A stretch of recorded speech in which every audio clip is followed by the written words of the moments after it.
Hi and welcome back to my channel. In this, again, early morning video, you have my April wrap up. I'm going to start with my statistics, then I'm going to go over the books that fulfilled different categories, different lists that I have going along, and then I'm going to talk about them by rating. If I remember, I'm going to link to the recent reads videos that I have where I go over the synopses of the books. If I went over the synopses of all of these books in this video, we'd be here for quite a long time because, to start the statistics, I read 30 books. I met my goal, and I am so pleased that I did. I had to finish 2 books right at the end of the month. They were very short books that weren't on my original TBR, but I had finished that TBR, so it was okay. And they also helped me with another goal of reading arcs. So the other statistics, and I have them all written on a piece of paper here, I read about 10.5 thousand or 10.5K, 10,400 something pages.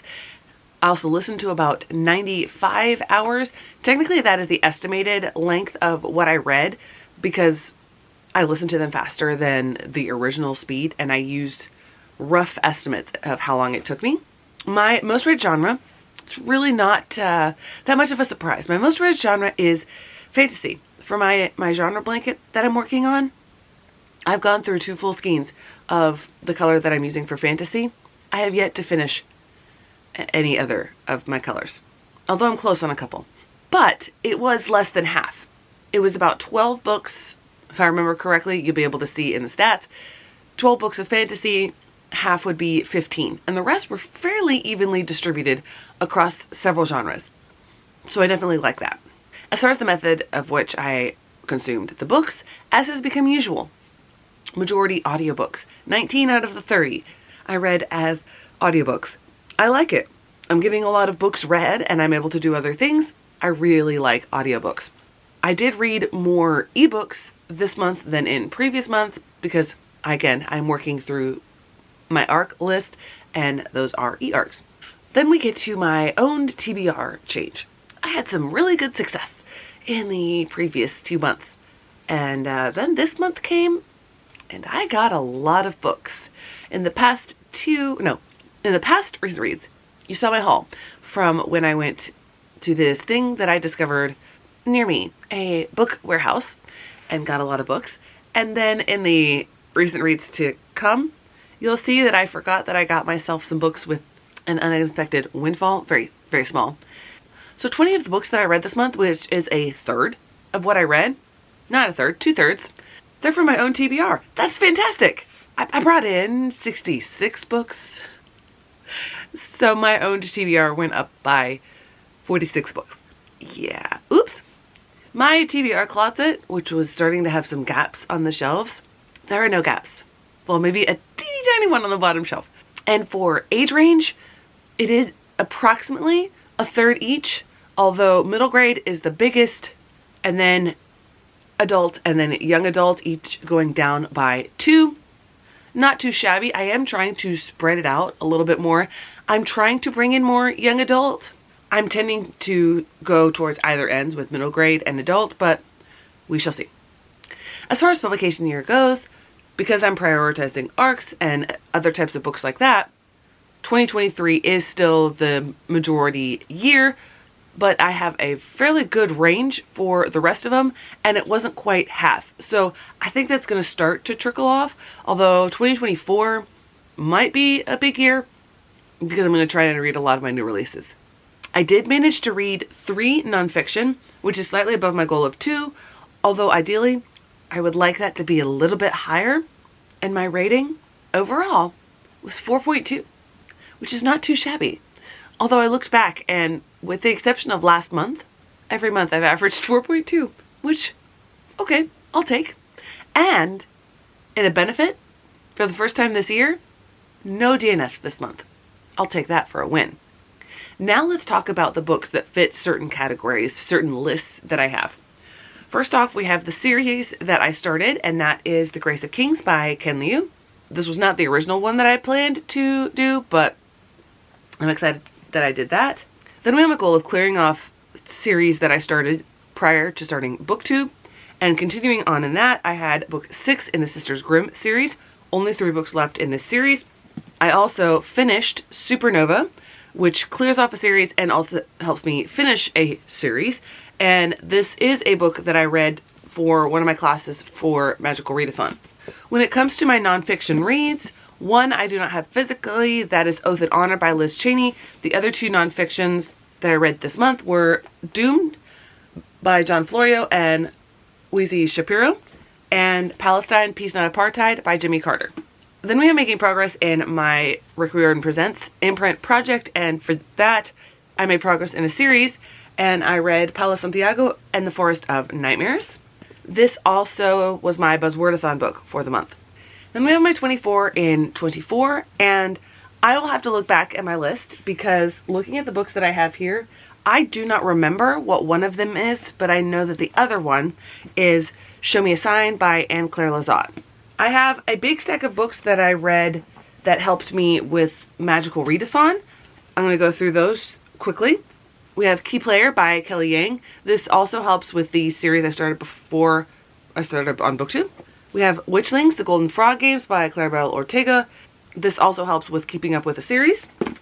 We have The Golem and the Jinni by Helen Wecker. Borders by Thomas King.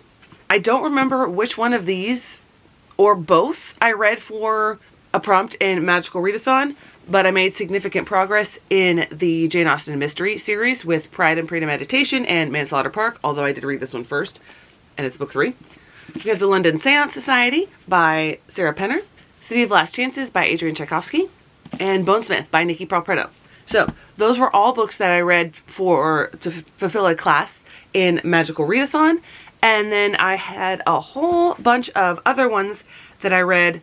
3 of them because I wanted to get the page count in, and 2 of them because they were the other options for one of the classes, and I decided that I wanted to read them.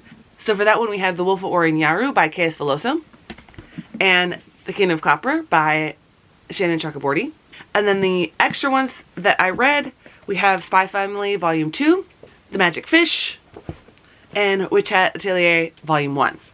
I'm going to take some time, you won't see this time, to arrange them by genres because I did also read 8 arcs, but all of those I do not have copies of, so I'm not able to hold them up, but I will mention them when I'm talking about ratings.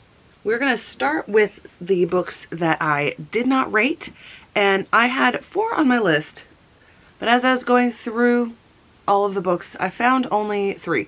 So I'm not sure about that discrepancy, but the books that I did not rate, they are memoir based, and those are Palestine, Peace Not Apartheid, Borders, and The Magic Fish. This month, there's only one book that I'm going to be unhauling, and that is my 3-star book, a book that was incredibly disappointing, and that is The London Seance Society by Sarah Penner. Then we come to my 3.5 reads, and unfortunately, 4 out of my 5 3.5-star reads were arcs that I got.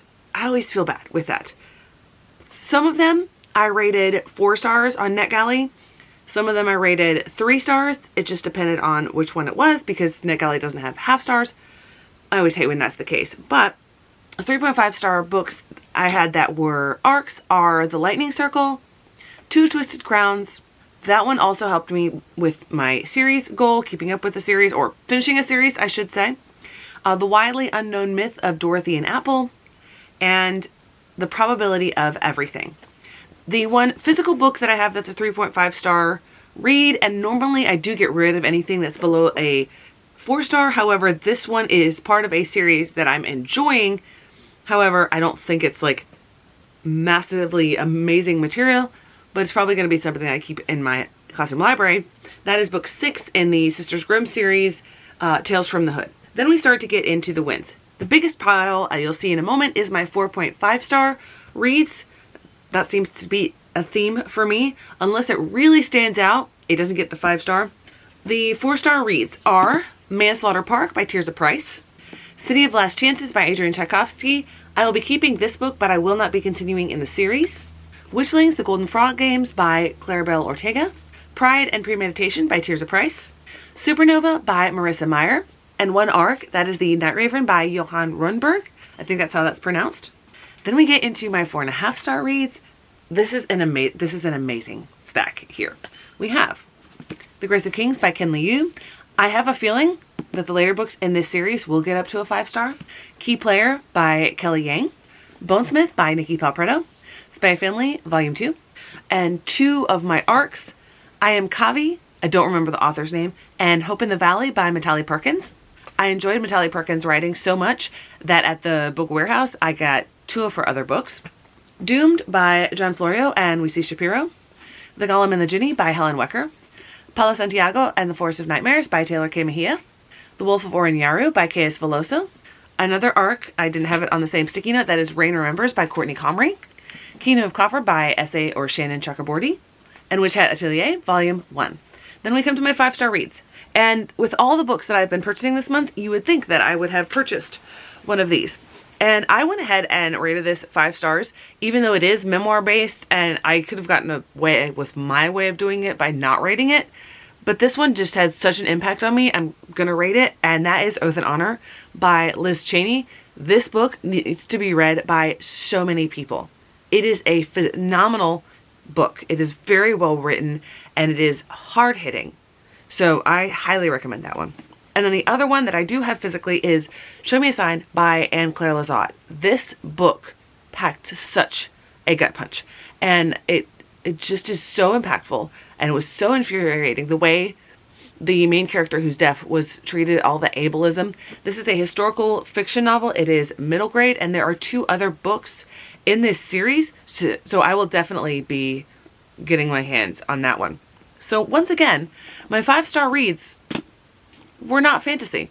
Most of my 4.5-star were fantasy, but my 5-star were a nonfiction, a political nonfiction, and a historical middle grade. Branching out does bring success. Thanks so much for watching. I hope to see you in the next one.